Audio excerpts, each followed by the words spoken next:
Meus amados irmãos, bom dia, boa tarde, boa noite. Saúdo-vos na paz do Senhor, na alegria do Espírito Santo, na certeza de que quando nós estamos em Cristo e Cristo em nós, nada vai sair errado. Tudo terá a bênção de Deus e vai ser de muito proveito para aqueles que gostam da verdade, gostam de ouvir a palavra de Deus e de ministrá-la. É assim que eu cheguei neste dia, na convicção de que eu devia falar sobre uma frase do irmão Witness Lee, e que ao ler essa frase nos escritos dele, eu sabia que já conhecia, mas não sabia de onde, em que caso, que circunstâncias eu tinha já lido ou aprendido a frase. Mas quando o Espírito Santo, orando sobre a palavra que eu devia ministrar hoje, ele me levou de imediato a essa frase. Então eu entendi que o Senhor queria ou quer que eu desse um testemunho. E pesquisei na internet e encontrei que é uma frase de... Eu vou pronunciar em espanhol, porque há uma regra no espanhol que não devemos ler com pronúncia de outras línguas, como ser o alemão, o italiano, o inglês ou qualquer outra língua. Temos que ler na fonética do espanhol. Portanto, vou ler em espanhol o nome do autor dessa frase, Isaac Newton. Ele teria dito que se ele tinha um pouco mais de luz, um pouco mais de visão, é porque ele caminhava nos ombros de gigantes do passado, de pessoas notáveis. Ele caminhava nos ombros dos gigantes. Por isso ele tinha mais luz. Não que fosse maior que aqueles eh, mentores dele, senão porque subido ao ombro de personalidades muito iluminadas por Deus, com certeza podemos ver um pouco mais longe. É o que ele quis dizer, ou melhor que disse, e o Espírito Santo me falou, fala isso. E eu estou falando, a partir deste instante, sobre Watchman Nee e Witness Lee. Vou falar aquilo que eu tenho passado através de vários anos, até chegar a estes irmãos e a visão da igreja tal qual eles ensinam e está dentro da Bíblia. Eu quero que por este testemunho todos os que entendem o português fiquem sabendo que é fácil ser congregante de uma denominação. É muito fácil. E se você tem problema na sua denominação, você muda e pronto, e continua o mundo rolando. Tudo continua como começou para a sua vida. Você não precisa pedir perdão, os outros não precisam pedir perdão. Não é necessário um verdadeiro arrependimento, uma reconciliação. Nada disso é necessário. E ainda muito mais, você pode seguir sendo pecador e fazendo a sua vida dupla. Agora, vestido de santo, mas vivendo a vida que antes vivia quando estava no mundo e não era salvo ainda. Enquanto que estar ou vir para a vida da igreja e estar dentro dela e viver nesta dimensão, nesta visão de igreja e de outras verdades bíblicas trazidas à tona ao conhecimento do mundo inteiro por estes irmãos, que com muito sacrifício e com muita perseguição chegaram até nós por meio de escritos e testemunhos dele, gravações e livros e tantos outros meios, inclusive discípulos, e um mover do Espírito Santo em nações como a China, onde chegaram a ser milhões, milhões e milhões de chineses que ouviram a mensagem da igreja e da verdade bíblica e creram e até o dia de hoje estão seguindo a Jesus e não ao homem. Portanto, com todo esse panorama nas nossas costas, podemos então começar a entender que a vida da igreja se trata de algo muito superior a ser fiel em uma denominação. Não estou sugerindo a você que deixe de ser fiel. Você pode ser fiel onde quiser, onde sentir que deve estar sendo fiel. Deus vai recompensar sua fidelidade. Mas você também tem que ter um pouquinho de amor próprio, um amor próprio equilibrado, saudável, espiritualmente empoderado, para que você possa ir e andar e ficar com quem realmente vai dar toda a glória ao Senhor e não para o homem. E é isso que se trata, disso que se trata quando falamos na vida da igreja. Como falei, este homem teve a iluminação de dizer que se ele via um pouco mais longe que seus mentores, é porque ele caminhava, ele andava sobre os ombros de certos gigantes da história. E eu vou fazer um pouquinho de história, de relato da minha vida. E na primeira parte você pode se surpreender, se assustar, você pode até, guardando o vídeo depois, voltar a ouvir e dizer, mas eu creio que ele quis dizer isto com isto que falou. Ou atrás de suas palavras, a sua gesticulação de rosto, ele demonstra que tem uma frustração, que tem uma tristeza, que tem isto, que tem aquilo. Podem querer adivinhar como quiserem, e na medida que quiserem, de acordo com a sua experiência, e eu não estarei aí para julgá-los. Mas eu quero que saiba que essa primeira parte do meu testemunho pode um pouquinho que cansar a você, pensando, poxa, tudo isso ele tem que contar para nos convencer a seguir a Watchman Nee e Whitney Lee. É que justamente não é esse o meu propósito. Eu não quero fazer de vocês seguidores do homem, desses grandes homens de Deus que foram Watchman Nee e Whitney Lee. Não quero. Não quero que você também siga a outros homens, muito menos a mim.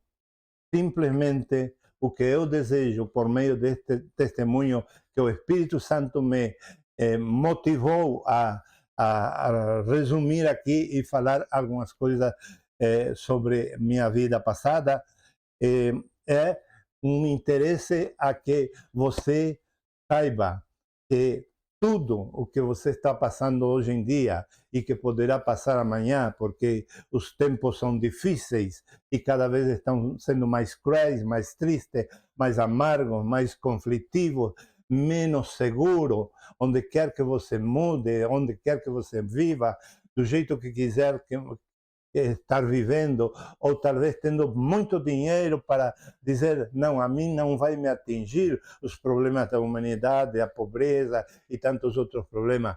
Mesmo assim, você deve estar percebendo que não há nenhuma segurança neste mundo de hoje que estamos vivendo. Não há.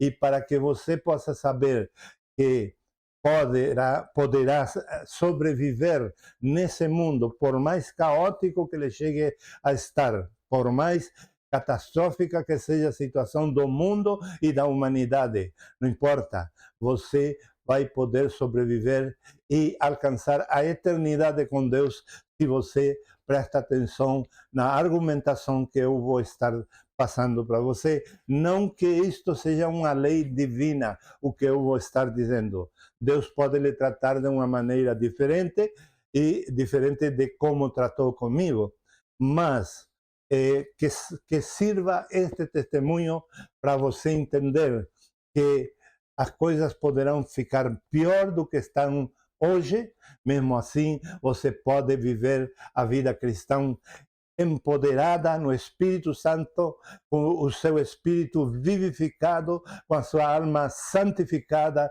com o seu corpo purificado e santificado, cheio de alegria, cheio de felicidade, cheio da grandiosidade da presença de Deus na sua vida, podendo ser feliz e útil, porque vai poder ajudar a muitos mais por meio de sua experiência de vida. E não vai estar passando este tempo numa crise de insegurança, que muita gente está nesse estado. E o que é mais triste, tem gente se suicidando, inclusive pastores. Por quê?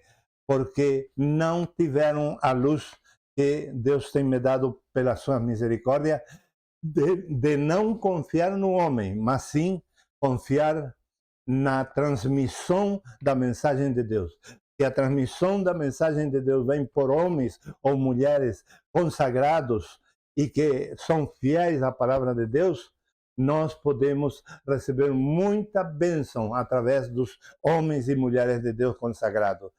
Sim, podemos receber muita bênção, mas se algum viés de toda a personalidade deles nos leva a idolatrá-los, então, no meu caso, se isso acontecesse para comigo, muito distante estou dessa possibilidade, mas no caso que isso acontecesse, com certeza eu vou ver, vou perceber e vou ajudar a meus irmãos a tirar os olhos do seu ídolo e voltar os seus olhos a Cristo, porque é o único seguro e verdadeiro e que não falha e que realmente permanece. São duas coisas: Jesus Cristo e a sua palavra permanecem para sempre, diz a palavra de Deus, a Bíblia. Portanto, essa é a minha intenção. Até os 19 anos de idade, eu era uma pessoa totalmente fiel à Bíblia e à comunhão da igreja na denominação chamada Assembleia de Deus. Era completamente fiel. Eu tinha um testemunho no meio das meninas, no meio dos meninos, no meio das irmãs, no meio dos irmãos, e era interessante porque os idosos gostavam muito de mim e glorificavam a Deus em público por causa da vida que eu estava vivendo, que para eles era um exemplo. As mulheres, eu ouvia cochicharem, dizendo: temos que orar muito por este menino para não se desviar. Todas elas tinham muito medo que eu seguisse o caminho de tantos outros jovens que deixavam na época sua igreja para ir ao mundo. E eles não se percataram, os irmãos, os líderes, que a juventude deixava a sua denominação e ia para o mundo não porque apostatava da fé, senão porque queriam namorar e eles sentenciavam aos meninos que estavam namorando, eles controlavam, eles colocavam regras muito restritas, muito cheias de desconfiança, cheias de espionagem até, como que se tratasse de um monstro que estaria pecando um pecado fatal. Então, era muito o controle da juventude. Então, por isso, os jovens saíam de suas igrejas. Mas eu não era assim. E eles percebiam que eu era diferente. Eu era uma pessoa obediente e, além de obediente, muito curiosa pela palavra de Deus, pela comunhão dos irmãos, para estar perto dos mais idosos e aprender com eles, estar perto das mães e ver como elas cuidavam seus filhos e me enamorar desse estilo de vida e comparando que um pastor deve fazer isso. E tudo isso eu ia absorvendo para a minha vida espiritual para ser um pastor de verdade. Os meninos, as meninas tinham muito respeito para comigo. Em alguns casos houveram calúnias me perseguindo porque eu não ia na onda deles. Mesmo assim, as pessoas se reuniam, o ministério se reunia para tratar os assuntos e sempre terminavam me inocentando, ou, como seria a outra palavra, me deixando livre, justificado de que eu não tinha culpa nenhuma ou pecado que estava sendo apontado. Eu passei toda a minha infância, minha adolescência e minha juventude até os 19 anos de idade numa igreja, numa denominação, numa igreja denominacionalista, de muito amor, de muito Espírito Santo, de muita comunhão, de muito valor que me davam, muita consideração que tinham por mim em todos os lados. Eu não tenho nenhuma queixa dos irmãos denominacionalistas. Não, porque cada um fez igreja e faz igreja como pode, mas o problema deles, e que era problema meu na época também, é o sistema denominacionalista que nos tira da obediência a Cristo para a obediência ao homem, nos tira de viver uma vida tal qual está desenhada no Novo Testamento, para levar uma vida de regras colocadas por homens e questionadas pelos homens de maneira injusta. Então era isso o que a mim me chocava, mas eu tenho muito agradecimento aos irmãos, verdadeiros irmãos em Cristo, verdadeiros homens de Deus, verdadeiras mulheres de Deus, jovens e adultos e idosos, verdadeiros aos olhos de Deus, que foram de muita valia para a minha vida espiritual, desde criança, durante a minha adolescência e durante a minha juventude até os 19 anos de idade.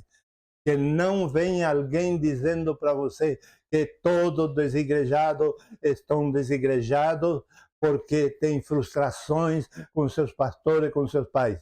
Isso é mentira, é um engano, é um instrumento malicioso, enganoso, uma falácia que eles usam para não ter que se arrepender dos seus pecados e ir atrás das ovelhas que eles perderam e dizer: me perdoe, eu fui um mau pastor, eu ensinei errado, eu não te cuidei como corresponde, eu sei que te ofendi tua esposa, tua namorada, teu namorado, eu fiz tanta coisa errada e me perdoa, eu te mostrei um viés de capitalista, de amor ao dinheiro, andei atrás de você e agora me arrependo. Isso eles não querem fazer. E por causa disso colocam o pecado sobre os que desertaram, saíram das denominações para se congregar em pequenos grupos, como que somos todos frustrados, coitadinho, somos frustrados. E choramos o nosso passado. Pura mentira. Um dia, no mover de Deus na Argentina, eu estava no pátio da frente do templo enorme que tínhamos, o primeiro templo majestoso da capital do meu estado, chamado Corrientes. Com dinheiro da Assembleia de Deus da Suécia foi feito um templo majestoso mesmo, muito bonito, e eu ali morava, e ali num momento de recreio, nas conferências do pastor João Carlos Ortiz, eu perguntei para outro líder: da onde veio esta visão tão diferente? E ele disse do livro de Watchman Nee chamado A Vida da Igreja Cristã, a vida normal da Igreja Cristã. E aí eu entendi que realmente os fundamentos eram bons, porque eu já tinha lido um pouco esse livro, num discipulado que havia, e aí eu consegui, eles me deram esse livro, até o dia de hoje eu tenho, e ninguém que lê esse livro pode dizer que igrejar como estamos fazendo nós é uma seita ou é uma heresia.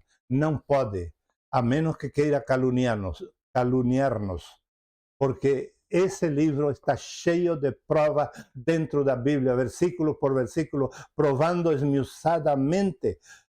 O irmão Watchman Nee explica tudo o que ele viu e Deus iluminou para ele, está tudo ali explicado em detalhe. E não há dúvida nenhuma para quem sabe ler e sabe fazer inferências corretas dentro de um texto ou da gramática. Porque se você sabe manejar a gramática, você não vai ler superficialmente, não vai ler sempre na maneira literal. Às vezes sim, às vezes não. Por quê? Porque você vai discernir o que é uma ironia, o que é uma metáfora, o que é uma palavra literal, enfim, tudo você vai descobrir nesse livro e com base bíblica. Então, esse livro foi uma revolução na minha vida que realmente me fez ver que o que eu conhecia por igreja era uma denominação humana, uma igreja criada pelos homens, mas não era genuinamente a igreja que Cristo fundou. Foi ali minha descoberta, ano 1971. Quando vinha o pastor João Carlos Ortiz a pregar, entregar mensagens profundas, maravilhosas na nossa igreja da capital de Corrientes, eu estava no segundo grau, um pouco atrasado, e eu tinha que pedir permissão para o meu tutor, que era um cunhado do Ortiz, o pastor Pujol. Eu tinha que pedir permissão para eu faltar à noite à escola e participar das conferências do pastor Ortiz. Ele me autorizava e eu sempre estava nas conferências do pastor Ortiz e de outros servos de Deus. E eu lembro que a mim me comocionava os ensinos do pastor Ortiz. Isso me derrubava toda a minha religiosidade, toda a minha sacramentalidade de conceitos e regras humanas e que eu tinha como algo sagrado de Deus, que isso é assim porque assim eu fui ensinado. Por exemplo, até comer uma coisa e outra coisa não poder comer, mesmo que a gente goste ou tenha sido convidado, ou tenha comido sem saber que carne era aquela, enfim. Mas aí vinha o tormento na nossa alma, um tormento de acusação. Por quê? Porque tínhamos pecado, podíamos perder a salvação. Tudo isso estava na nossa cabeça na época, eu lembro, e talvez muitos de hoje também tenham esse problema. E daí eu ouvia ao pastor Ortiz e ficava impactado, sabendo que ele estava falando a verdade, embora ia em contra da minha religiosidade. Eu sabia tanto da Bíblia, eu estou falando no ano 71, sabia tanto da Bíblia, que eu, uma hora, disse, sabe o que, Tito? Eu não vou estar mais com uma Bíblia aberta, procurando todos os versículos para contrariar ao Ortiz que está pregando. Eu fecho minha Bíblia e não vou fazer mais isso de ficar palavra por palavra que ele fala e que eu não gosto, mesmo que o Espírito Santo me diz, está falando a verdade. E eu sentia no meu espírito que ele falava a verdade pura, que não era coisa dele, era revelação pura dentro da palavra, mas eu tinha a tradição que defender, então eu sempre estava com a Bíblia aberta. E aí eu decidi fechar a minha Bíblia e não usá-la por um tempo, porque eu sabia julgar ou examinar a pregação dele e me dar em conta no ato se ele estava falando dentro da Bíblia ou não. Foi assim que eu deixei de ler a Bíblia um ano inteiro. E vocês poderão dizer, bom, Tito, talvez aí você se desviou. Não, porque a palavra de Deus estava na minha mente, estava tudo que o Ortiz pôde ensinar naquele ano e que ensinou muitas vezes, tudo, inclusive o que outros pregadores ensinavam, alguns certos, outros errados, tudo podia passar por um crivo na minha mente, porque eu conhecia de cor os versículos, onde estavam e como realmente a Bíblia estava dizendo. Então, eu não tinha problema com a palavra, o problema estava sendo comigo. E aí, quando eu passei por essa experiência, eu vi que realmente eu tinha passado um ano de transformação. A palavra que já morava em mim, ela trabalhou. E eu somente desliguei, ao fechar a Bíblia, desliguei minha mente e obriguei ela a não ficar de juíza da palavra de Deus. Como o salmista Davi, quantas vezes ele disse, bendizei ao Senhor, ó alma minha. Ou seja, ele, a personalidade dele, junto com o espírito dele, que era que falava e que dava vida para ele, demandava que a alma dele obedecesse ao Espírito e louvasse ao Senhor. Aí se me alumiou tudo isso e eu comecei a fazer isso e eu fiz por um ano inteiro. E Deus tem transformado minha vida enormemente nesse ano. Devido ao conhecimento que eu tinha da Bíblia, em alguma das pregações do Ortiz, ele falou sobre os filactérios e franjas, que está em Mateus 23, versículo 5. Filactérios e franjas. Eu não vou ir em detalhe porque senão não me alcança o tempo. Todo mundo dessa igreja sabia que eu conhecia muito a palavra e uma vez fomos num lugar de água como para tomar banho, uma represa, e me empurraram, me derrubaram lá e riram um monte de mim porque disseram que o Tito perdeu os filactérios e as franjas dele, que eram duas formas de manifestar que a gente, o judeu, sabia muito e praticava muito. Tudo que ele sabia estava nos filactérios e nas franjas de suas vestes, demonstrando que quanto mais franjas ele tinha ou mais filactérios ele tinha, que ele era superior aos outros pelo seu conhecimento.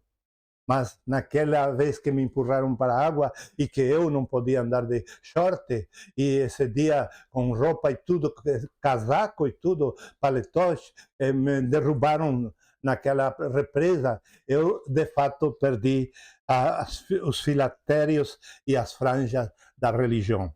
Não que eu deixei de conhecer a palavra, senão que eu saí da letra e da mente podre que temos sem o Espírito Santo e fui para a vida do Espírito, que é muito maior e melhor. Nesse estado de coisas, um dia eu passei a ponte da capital de Corrientes para a capital do Chaco argentino. Passei para ir a ver um irmão que eu tinha conhecido fazia já vários anos atrás, que ele tinha um falar como do Ortiz e eu não sabia que segmento ele tinha, por que ele pregava assim e por que ele desapareceu uns anos, eu não sabia mais dele. Então eu atravessei uma ponte que até o dia de hoje existe essa ponte, chego lá e me encontro com ele e ele começa a falar da igreja e de Cristo o tempo todo. Mas ele falava com tanto fervor, com tanta energia, e mostrava os livros. Ele tinha uma livraria ali em Chaco, na capital do Chaco. Ele mostrava os livros, não conseguiu vender nenhum livro porque eu não tinha dinheiro, não comprei nada. Então ele fez um pacote de livros e me doou e disse: lê isto, e isto vai mudar a tua vida. E de fato, eu levei os livros de graça porque ele muito queria me ajudar. O sobrenome desse pastor, esse irmão, era Eduardo Calejian. Ele está com o Senhor já. Então, ali houve um avanço ainda maior na visão que Deus tem me dado através dos irmãos Watchman Nee e Witness Lee. Daí eu comecei a recorrer a província do Chaco com essa visão, com essa palavra, com essa incumbência da Igreja e Cristo, e minei a província do Chaco pregando essas verdades. Recorri muitas cidades, preguei em muitas denominações e quando eu percebi, grande parte do Chaco já tinha um movimento de igreja em cada cidade. Enquanto isso, Corrientes, onde eu tinha começado, os irmãos, aquele irmão Calejian, ele se preocupou tanto por mim que passei 10 quilômetros caminhando para chegar até ele e que me deu os livros. Então ele combinou comigo fazer reunião da igreja na minha casa em Corrientes, capital. E daí ele ia com um grupo bom a se congregar ali em casa, um grupo de 10, 12, 15 irmãos, numa Kombi bem grandona, e tínhamos nossas reuniões todos os domingos de manhã durante 3 anos. Nesses 3 anos, minha esposa se trancava e não queria conhecer os irmãos nem ouvi-lo, porque ela era fanática de denominações. Então, ela 3 anos esteve trancada e não queria ouvir para nada. E, enquanto isso, porque eu não tinha força para evangelizar, não tinha uma estabilidade emocional, matrimonial, nada disso como para eu me dedicar a falar para outros irmãos na cidade sobre a igreja e Cristo. Então, o trabalho foi encarregado do Espírito Santo. Quando eu me dei em conta, toda a corrente capital do Estado começou a ter seus grupos de vida da igreja nessa capital. Surgiram vários grupos, inclusive dentro das denominações. Por todos os lados começaram a estudar a palavra, a orar, chorar na presença de Deus para se arrependerem. E Deus foi mudando cada núcleo de igreja nessa capital e foi extraordinário. Mas eu tive um erro. Tive um erro que, quando tive que ir para uma conferência, um irmão me passou um pacote de livros, alimento diário, ou seja, um devocional, e me disse quanto devia pedir por cada livrinho, o preço, porque ele sabia que eu não tinha dinheiro para viajar para essa conferência. Então, ele me passou esse livro. Eu entendi que estava me ajudando para a minha passagem e gastei todo o dinheiro, nunca devolvi o dinheiro para ele. De repente, ele aparece lá com outro líder e a minha esposa, já com o Senhor, se uniu no julgamento desses dois líderes, se uniu a eles para massacrar minha pessoa, dizendo que eu era desonesto porque tinha ficado com o dinheiro. Mas eu não sabia que eles me davam para vender e pagar minhas despesas e depois devolver. Não sabia. Então eu cometi esse erro, daí ficou complicado, e aí eu escrevi um livro e editei o livro, publiquei o livro contra eles. Um dia estou numa calçada da cultura da cidade, do salão de cultura da cidade, de outra cidade, e vem um líder que é médico e líder da vida da igreja em outra cidade do Chaco. Vem ele caminhando e vê eu vendendo livros, e foi com a mão direto naquele livro que eu escrevi contra esse mover de Deus e comprou. E eu disse, pronto, agora todo mundo vai saber que eu estou pensando. E daí foi divulgado, que eu saiba, no mundo inteiro, de que eu era uma espécie de Saulo que perseguia a igreja. Mais adiante, eu conheci um irmão chamado Oscar Callen, na capital da Argentina. Me ensinaram que ele estava nisso também, então eu fui vê-lo, a conhecê-lo. Ele tinha uma mansão, um homem muito rico, uma casa maravilhosa, bem espaçosa e com muitos livros, milhares de livros. Ele me recebeu em plena manhã, ele me teve ali como 3 horas explicando a visão do recobro, a visão da restauração da igreja. Me explicou tudo pela Bíblia. Ele me explicou tão em detalhe que aí desmontei. Aí desmontei porque eu percebi que ele tinha toda base bíblica sobre o que ele estava crendo e praticando. Esse irmão me trouxe a justificação da prática da igreja no sistema em todas as casas dos irmãos, ser parte da única igreja por localidade. Tanto passou para mim que, a partir da enorme ajuda dele, eu mudei de vida de vez. Numa conferência em Buenos Aires, era hora de almoçar. E naquela hora de almoçar, fizemos uma fila, e quando me deram o meu prato de comida, veio uma irmã de nome Helena Chen, da China, e me disse, vem cá com os irmãos líderes aqui, numa mesa à parte, queremos falar com você. Me levaram nessa mesa ali, enquanto almoçávamos, fizeram perguntas para mim e eu fui respondendo, e esta irmã falou diante de todos que estava maravilhada de ver que eu estava no mesmo nível espiritual que eles. e eu tinha pouca experiência com a vida da igreja, e tudo que eu tinha crescido nem sequer veio das denominações, nem de fora das denominações, senão de um tratamento de Deus muito específico, muito pontual da minha vida, mesmo que eu não quisesse.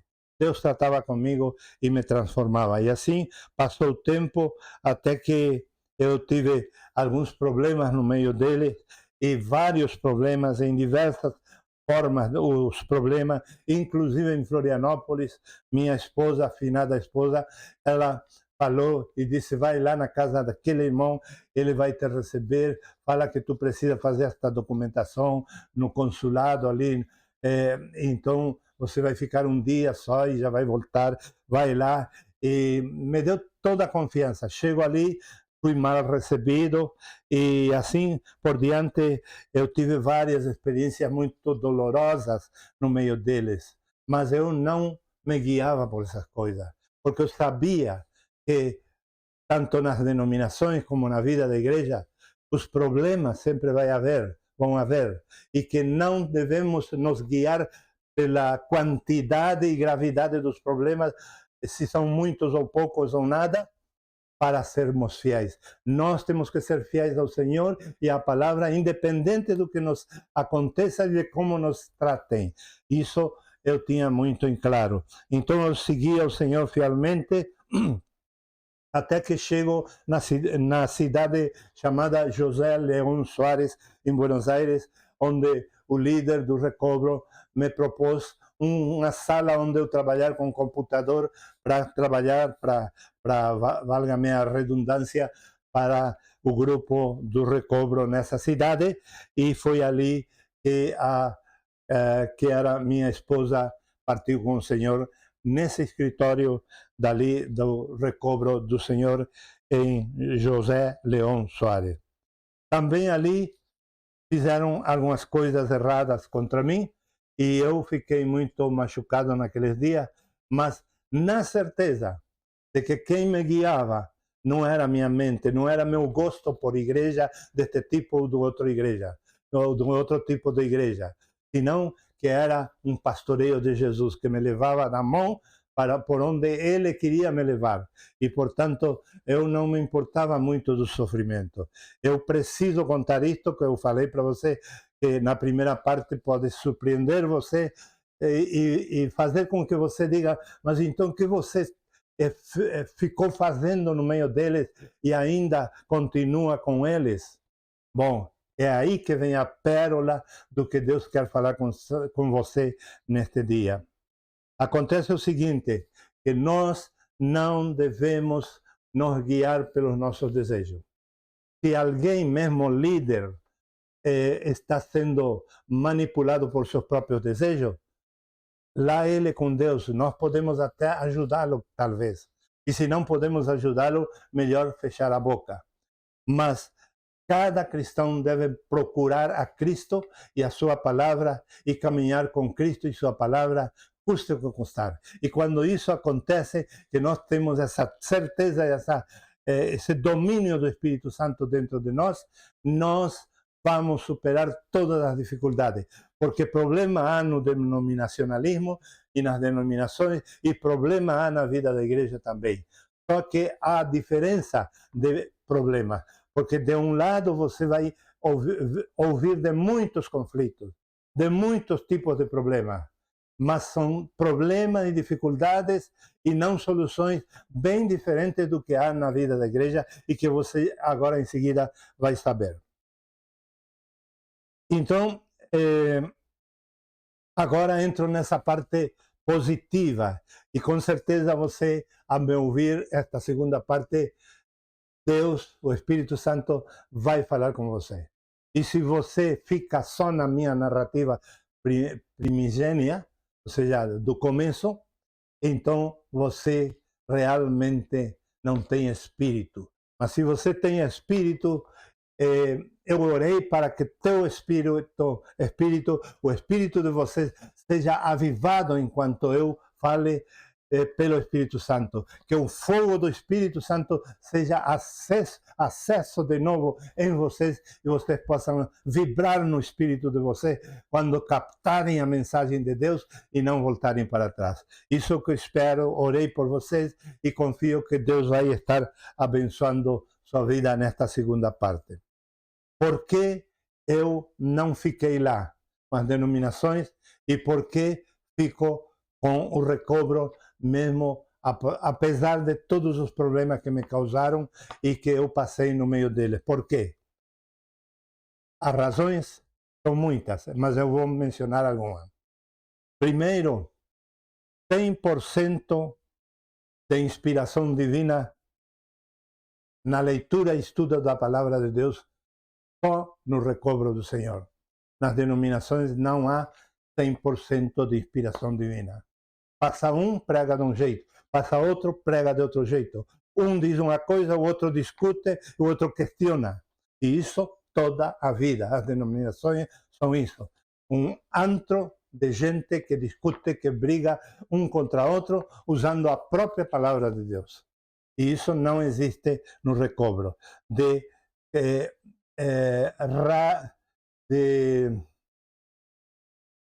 Como é a palavra?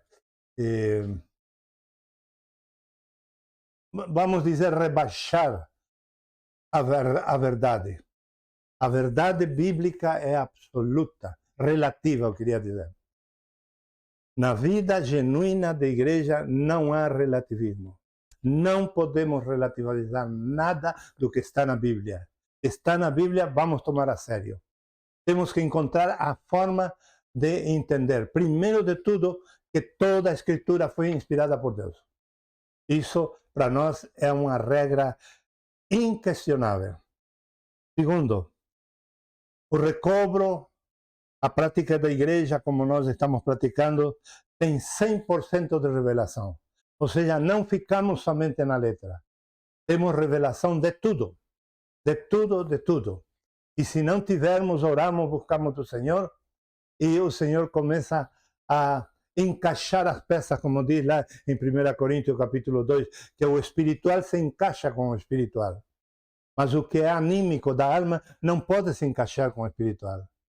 E se nós estamos pregando algo espiritual, com certeza que quando um irmão do grupo tem uma iluminação para resolver um problema, um enigma, essa iluminação que ele vai ter vai encaixar perfeitamente com a anterior. Por quê? Porque é espiritual. Isso é o que se vive na vida da igreja. Terceiro, 100% temos o plano eterno de Deus. Os 100% das denominações não têm o plano eterno de Deus. Tem o plano da denominação, da doutrina deles. Por exemplo, uma doutrina demanda que faça escola dominical, eles vão fazer porque a doutrina demanda. Eles não estão seguindo um plano eterno de Deus, o plano de obra de Deus. Não, eles desconhecem o plano de obra de Deus. Outro vem e diz, não, temos que fazer, entregar o domingo de noite para os jovens, que eles tragam sua banda, que façam do jeito dele. Pronto. Em que está dando tudo isso? Demonstra que eles não têm o plano eterno de Deus. Quem tem o plano eterno de Deus vai fazer igreja tal como agrada ao coração de Deus. E não para nosso agrado. E não para satisfação nossa. Não pensando que eu tenho que sair melhor dali. Não. Eu tenho que sair morto dali. Porque o culto cristão que está dentro da Bíblia, capítulo 12 de Romanos, versículo 1 e 2, principalmente, é um culto onde nós chegamos vivos e saímos mortos. Ou seja, desaparecemos. Porque, como Isaías contava, que ele caiu diante da presença de Deus, que caiu como morto. Isso é o que gera o culto de Deus, o verdadeiro culto de Deus. Portanto, no recobro, na prática da igreja que nós temos 100% do plano eterno de Deus. Temos 100% da visão e o discernimento de que Deus é triuno. Ontem eu ouvi um vídeo de um irmão brasileiro, onde ele chegou a dizer categoricamente que o Deus que nós temos é triuno. Eu já sei que ele falou assim, é porque recebeu de Watchman Nee ou Witness Lee esse ensino, porque antes não havia esse ensino. Diziam trino, o costume católico, mas é triuno, porque são três em um só. Portanto, ele está certo, esse irmão que falou assim. Nós temos essa revelação, as denominações não têm. Vivem discutindo. Os vídeos no YouTube constantemente questionam se Jesus é Cristo, se Jesus é o Messias, se o Messias é Deus ou não é Deus, tudo porque desconhecem ao verdadeiro Deus, que é triuno. Para eles, é impossível Deus se fazer filho e se fazer Espírito Santo. Para eles é impossível, porque eles ficaram naquela ideia etérea de um Deus etéreo. E se Deus é etéreo, como pode nos abençoar se eu não posso chegar a Ele e Ele não pode chegar a mim? Porque Ele é etéreo. Um absurdo, mas é o que vigora nas denominações. Que Deus é eterno. Se você não busca Ele, você não vai achar. Mas esquecemos que ele se processou de pai a filho justamente para que nós, pecadores, e que temos tantas manhas, tantos vícios e tanta má vontade, possamos ter Deus dentro de nós. E veio ele a morar dentro de nós. E podemos tê-lo, desfrutá-lo, caminhar com ele. Este dia também uma pastora falou sobre o desfrute de nossa vida cristã na Terra. Não usou a palavra desfrute, mas usou a palavra celebração, que é um sinônimo de desfrutar. Mas eu vejo uma pequena diferença entre a palavra celebração e desfrute, porque, segundo o meu entendimento, a celebração se compõe de algo que eu faço, de uma atitude e umas ações que eu faço, me alegrando de algo que Deus fez, no caso, não? Enquanto que o desfrute, eu não faço nada, eu só desfruto aquilo que Deus colocou dentro de mim e aquilo que não cabe em mim, porque é infinito, eu só desfruto isso. Eu não faço nenhum esforço. Deus me surpreende, Deus me enche, Deus me satura, Deus me leva para frente, Deus me levanta, Deus me põe em pé. Isso é desfrutar Cristo, desfrutar de uma maneira que não nos fica dúvida, não fica temor, medo em nós, não fica a meritocracia, aquele sentimento de que eu cheguei a este posto, a esta posição de pastor, de líder, de profeta, de apóstolo, mediante o meu sacrifício. Não, tudo isso cai por terra na vida da igreja. Por quê? Porque desfrutamos Cristo. E quando desfrutamos Cristo, desfrutamos sua humanidade, sua encarnação, seu sofrimento na terra, sua perseguição, desfrutamos de sua morte, de sua ressurreição, de quantas vezes procuraram tentá-lo e persegui-lo. Tudo isso é um desfrute para nós. Por quê? Porque realmente entendemos que Cristo é rico e sua riqueza é inescrutável. E sabemos, nesta visão da igreja, da centralidade e a universalidade de Cristo. Porque se eles, Pai, Filho e Espírito Santo, é uma trindade, então, quem é Cristo? Cristo é a centralidade e a universalidade da trindade divina. Também na vida da igreja temos o coração de Deus como o de Davi. Eu disse errado? Não. A Bíblia fala do coração de Davi como o de Deus. Propositalmente eu botei no sentido contrário aqui na minha nota. O coração é de Deus. E Deus viu dentro de Davi o coração dele, do próprio Deus.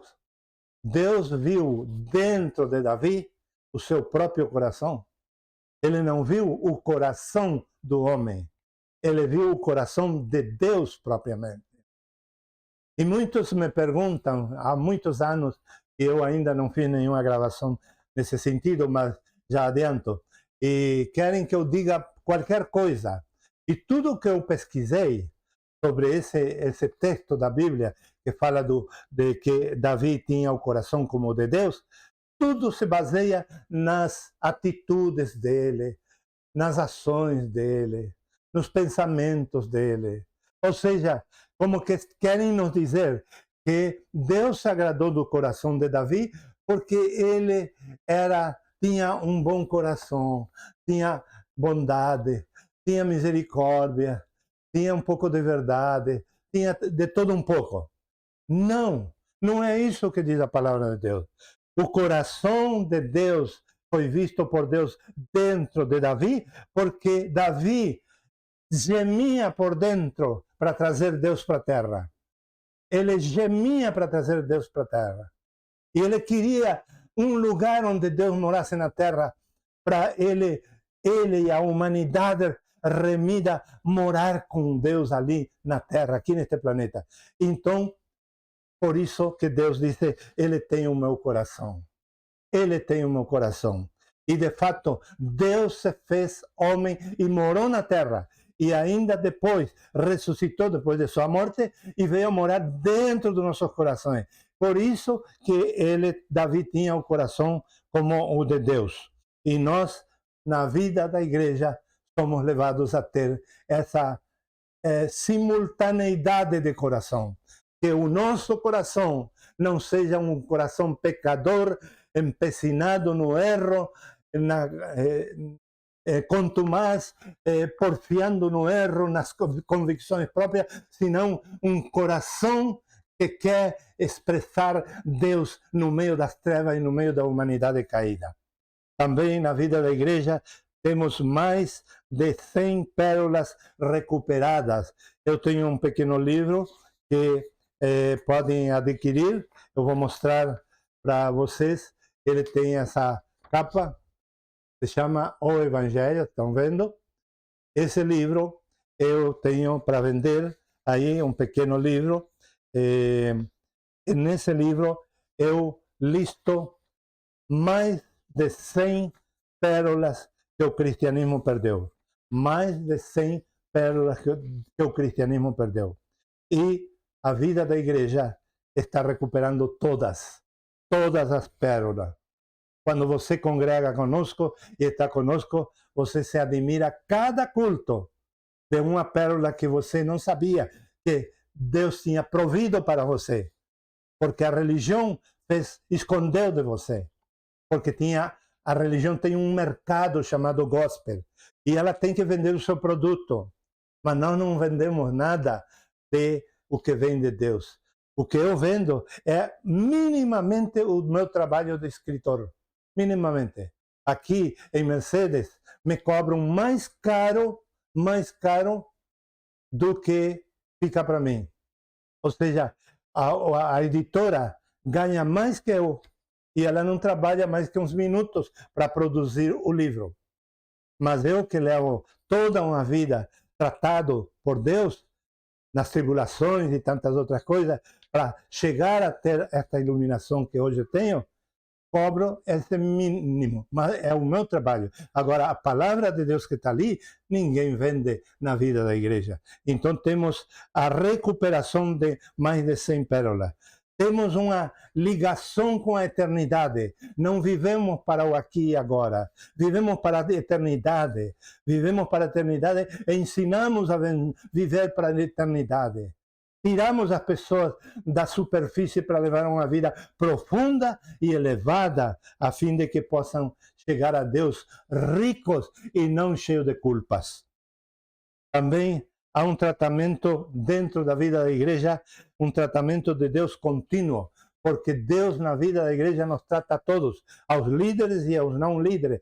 Deus nos trata constantemente em cada culto, cada reunião, cada estudo da palavra, nas nossas casas, nos nossos relacionamentos. Deus está nos tratando e todos os que vêm para a vida da igreja vêm sabendo que aqui vêm para sofrer, mas nas mãos do Espírito Santo e não nas mãos de homem, porque em muitos lugares você sofre, como vocês viram que eu sofri muito, né, em certos lugares, mas aguentamos. E quando é Deus, através do Espírito Santo, que nos coloca disciplina e nos quer corrigir, muitas vezes nos queixamos e saímos correndo e não queremos mais disso. Claro, porque Deus não brinca. Se Ele corrige hoje, vai continuar corrigindo amanhã e todos os dias, até que nós nos convertamos, nos humilhemos, nos arrependamos e mudemos de vida de vez.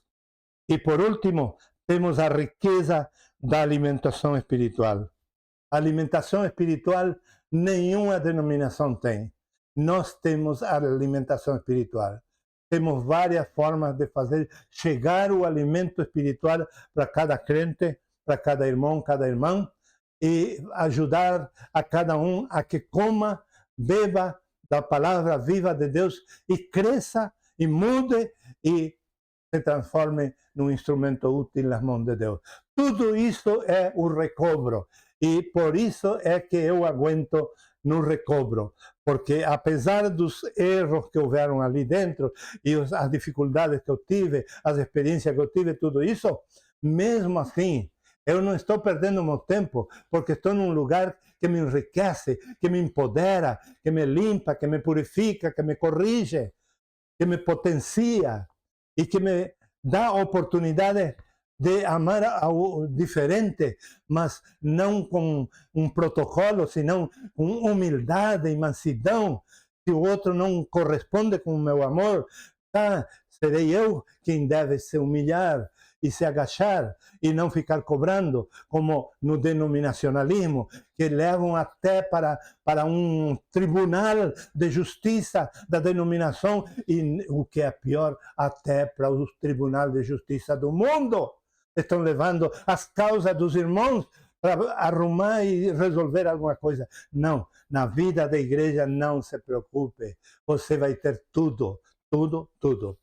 E para finalizar, a vida da igreja se sintetiza naquele versículo que eu já tenho estudado com as irmãs e os irmãos de Apocalipse, capítulo 1, versículo 9. Somos todos companheiros nas tribulações, por isso que eu fiz a você saber que não foi fácil todo o meu tempo nas denominações, muita inveja, muito pecado dos irmãos e um monte de travas no caminho, mas também no recobro do Senhor passei muitas peripécias e muitas lutas. Tudo isso eu mostrei para vocês, porque esse versículo fala que devemos ser companheiros nas tribulações de Jesus. E quando eu sofro, você tem que saber que eu sofri para glorificar a Deus, não para se botar de juiz e dizer, irmão, você tinha razão e o outro estava errado, aí vamos arrumar esta situação. Não, simplesmente para que você entenda que aqui cresce não facilmente, senão que se cresce por meio da tribulação. E a tribulação nos toca a todos, todos os irmãos da igreja devemos ser companheiros da tribulação. Quando o irmão sofre, eu vou sofrer com ele. Não persegui-lo, não criticá-lo, não julgá-lo, não querer resolver carnalmente as coisas. Somos companheiros nas tribulações. Em que mais? O versículo diz, no reino.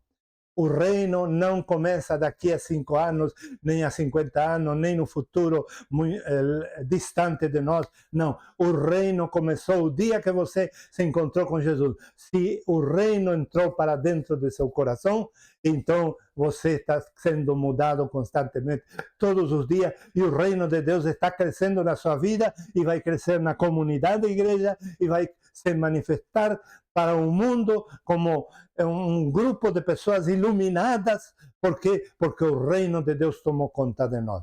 E em terceiro lugar, somos companheiros também na paciência. Se não temos paciência, maiormente ou mormente neste tempo, se não temos paciência, olha, talvez não sejamos nem parte da igreja.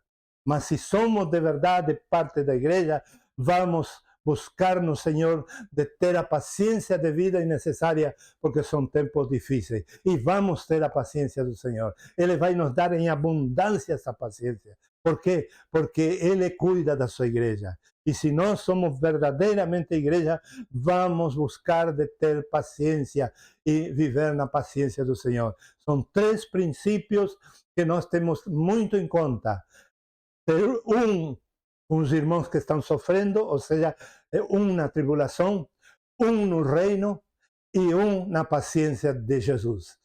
Temos que ter essas coisas na nossa vida e isso praticamos, ensinamos e insistimos para que nosso grupo, nossa irmandade que congrega em torno de Cristo seja melhor que as reuniões e grupos de igreja denominacionais onde o que manda é a carne, o que manda ali é a mentalidade humana, é o homem e a mulher que está governando. E no nosso meio, o que nós estamos fazendo, não necessariamente igreja, porque igreja é Cristo que edifica, é Ele que vai edificar e vai trabalhar a comunhão de 2 ou 3 andando juntos. Mas nós prestamos a Deus a situação, a condição que Ele possa ter favorável para criar essa igreja e fazer essa igreja ser edificada segundo o seu plano, nos dispondo a andar na luz da sua palavra. Que Deus abençoe. Guarde-se. Eu sou um desigrejado na pejorativa de muitos, mas eu não tenho nenhuma frustração com os irmãos denominacionalistas, não tenho ofensa contra eles, nada. É puro perdão, amor e misericórdia para eles do meu coração, porque eu tenho o coração de Deus. E também tive problema no recobro, mas também não odeio ninguém. Eu vivo sujeito aos irmãos do recobro, espiritualmente. Na medida que eles estejam dentro da palavra de Deus, eu sou mais que vai estar sujeito a eles e considerar aos outros superiores, sempre que esteja na palavra de Deus pura e verdadeira. Agora, se for calvinista, arminianista, luterano, agostiniana, a palavra deles ou a teologia deles, sim, eu vou fugir. Porque o irmão Watchman Nee e Witness Lee não nos pedem essa idolatria. Pelo contrário, estamos cheios de livros onde eles se derramam como libação em cima de um cordeiro oferecido a Deus em sacrifício. Eles se derramam em todos os seus livros. Você pode chorar junto com eles ao perceber que eles realmente se entregaram e se entregam através dos livros a Cristo totalmente e não querem viver eles, senão que Cristo viva neles. E esses são modelos dignos de seguir, mas não de idolatrar, porque isso não é de Deus.